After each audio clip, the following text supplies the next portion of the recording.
junior doctor, you must have seen some very disturbing things. How did you cope with that in the end?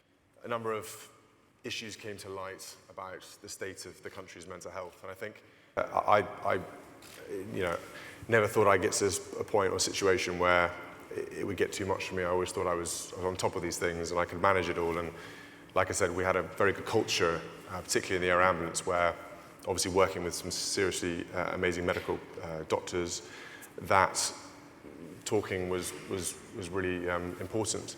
But even that wasn't quite enough for one particular instance for me. I worked several times on very traumatic jobs involving children.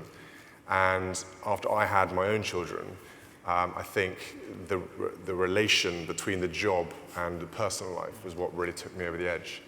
And I started feeling things that I've never felt before, and I got very sad and very down about sort of this particular family. And I think you start to take away bits of the job, and you take them home and you keep them in your body. And of course, you don't want to share them with your loved ones because you just don't want to bring that sort of stuff home.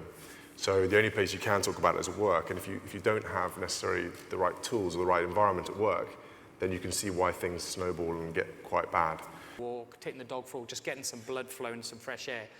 But the biggest thing for me is about talking. I started to realise that I had to sort of self-analyse a little bit, and I realised that I was seeing a lot of death and a lot of injury, very traumatic injury, and families being destroyed every single day I was at work.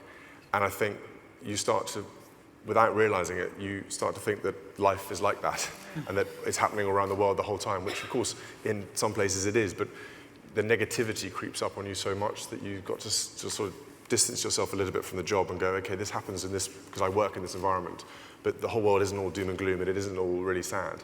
And I think that was a big realisation for me, that I had to kind of disconnect a little bit from my job and kind of realise that I'm naturally going to see this here, but it's not all like that around the world. Yeah, we just talked about that in the car. I was going to give him a